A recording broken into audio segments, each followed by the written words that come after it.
We romanticize the past. Wooden gyms, 15-round wars, men who bled for paychecks and prayed to make it to payday. Back then, boxing wasn't sport. It was survival. No endorsements, no sponsors, no recovery teams. Just pain, pride, and punishment. Comes right at him, another big bomb, and Ruiz is down.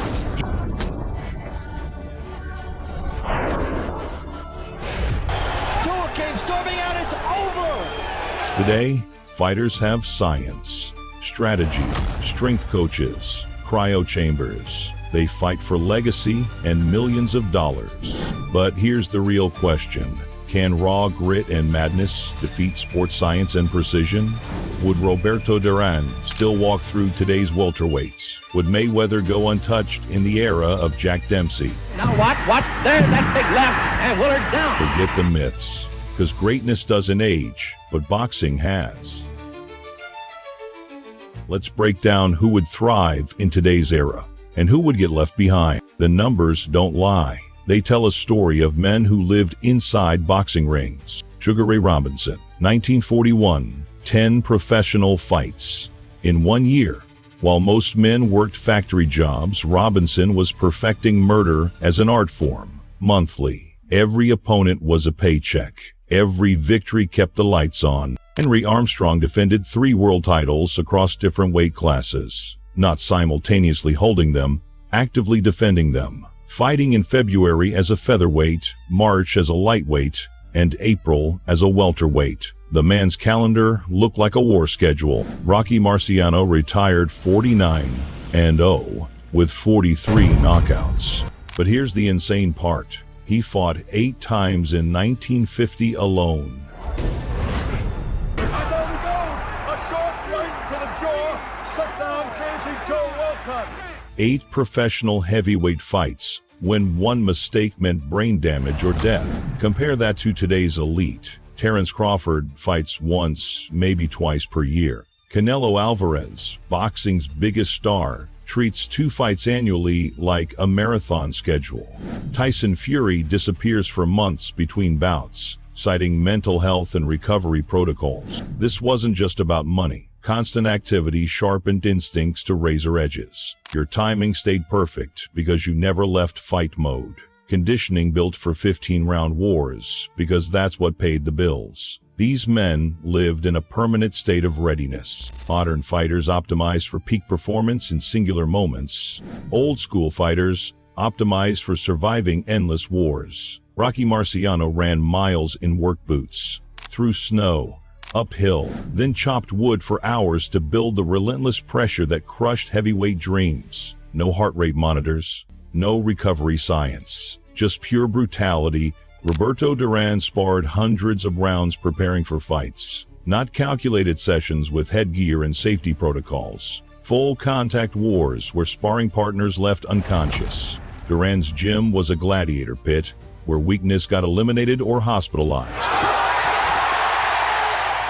Joe Frazier worked the slaughterhouses of Philadelphia before training. 8 hours of slaughtering animals, then hours of getting killed in the gym. His left hook wasn't taught by coaches. It was forged by necessity. Ellis standing there. Oh! Today's elite train like Formula One cars being tuned. Canelo Alvarez has explosive power drills designed by biomechanics experts. Resistance bands calculated for optimal muscle fiber recruitment. Nutrition plans mapping every calorie and recovery window. His training sessions look like NASA experiments. Tyson Fury employs movement specialists, sports psychologists, and recovery experts who monitor sleep patterns and stress hormones. His sparring is choreographed theater, designed to minimize wear while maximizing skill development. The difference isn't just methodology, it's philosophy. Old school training broke men down to rebuild them stronger. Modern training preserves athletes while enhancing performance. One created warriors, the other creates precision instruments. But here's the question: does reducing wear and tear create better fighters? Or does it eliminate the very suffering that forged champions? Today's fighters are physical anomalies. Tyson Fury stands 6'9", weighs 270 pounds, and moves like Muhammad Ali. That combination didn't exist in boxing's golden age. Heavyweight champions used to be 200-pound truck drivers, not giant athletes with ballet dancer footwork. Terence Crawford is a welterweight who could bench press most middleweights from the 1960s.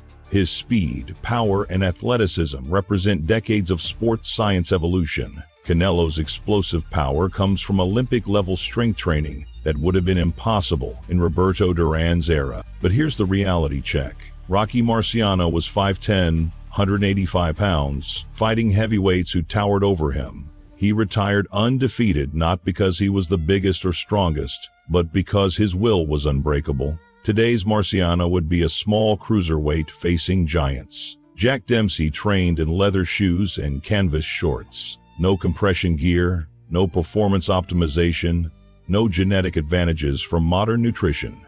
Yet, he knocked out men who outweighed him by 40 pounds. Pure violence masked as boxing technique. Joe Louis was considered massive at 6'2", 200 pounds. Today's light heavyweights laugh at those dimensions. But Louis fought with calculated precision that modern heavyweights, despite their size advantages, rarely match. The question becomes suffocating. Would Marciano's relentless pressure work against Fury's educated movement and 85-pound weight advantage? Could Dempsey's raw aggression survive Crawford's surgical precision? Floyd Mayweather isn't just slick. He's a product of perfect systematic development.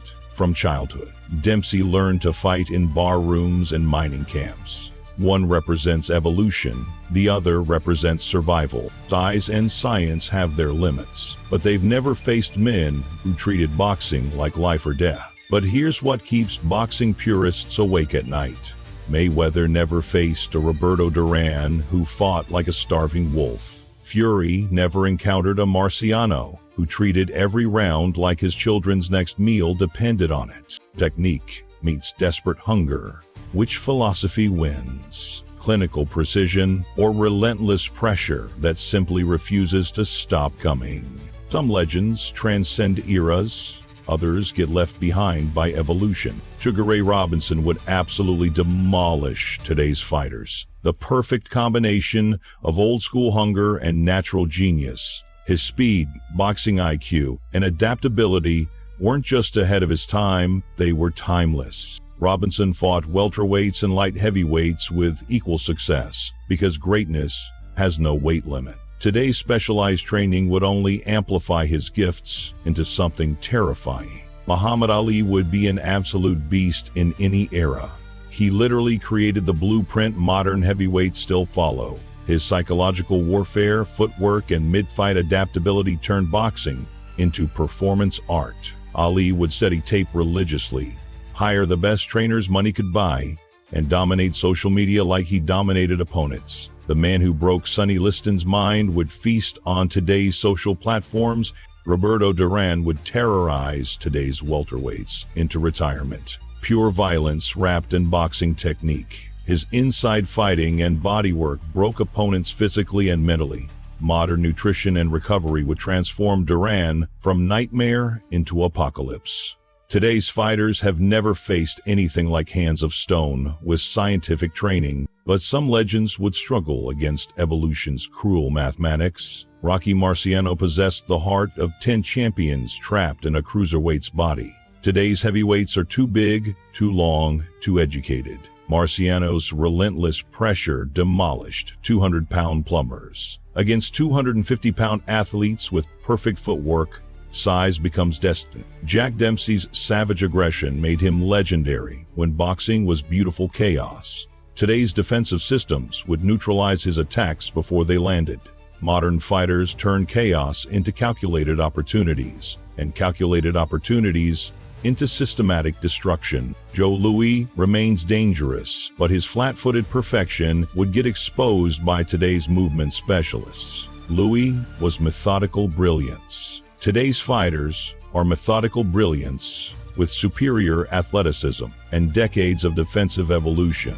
The brutal truth emerges. Legends who combined hunger with adaptability would thrive in any era. Those who relied purely on toughness would face systematic dismantling by superior athletes using superior systems. But here's what no algorithm can measure and no training camp can replicate. Old school fighters didn't just fight for money or titles. They fought because losing meant their families went hungry. Roberto Durán didn't throw punches. He threw desperation wrapped in leather gloves. Every combination carried the weight of unpaid rent, empty refrigerators, and children asking why daddy couldn't buy food. Rocky Marciano didn't chase knockouts. He chased survival itself, knowing that defeat meant returning to the construction sites that nearly killed him before boxing saved his life. These men carried something in their hearts that modern fighters, despite all their advantages, will never possess. You can't optimize hunger. You can't train desperation. You can't coach the fury of a man who knows defeat means his children don't eat tomorrow. Modern science can build the perfect athlete, but it can't manufacture the soul of a fighter who treats every round like his last breath. Today's fighters might be faster, stronger, smarter, but they'll never be hungrier.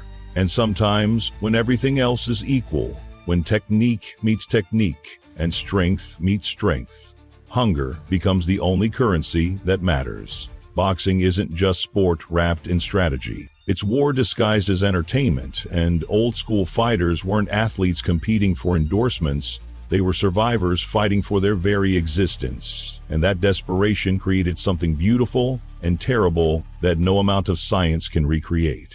Modern fighters represent everything boxing has evolved into. Engineering marvels of speed, power, and precision. They've mastered the science of violence and transformed brutality into calculated art. But old-school fighters were forged in fires that no modern training camp can replicate, tempered by circumstances that today's athletes will never face. They carried something that transcends athleticism, something that creates champions when skill fails and bodies break. Can hunger still defeat science, or has evolution made old-school fighters obsolete? Drop your thoughts below, and let's settle this debate that's been tearing boxing fans apart for generations.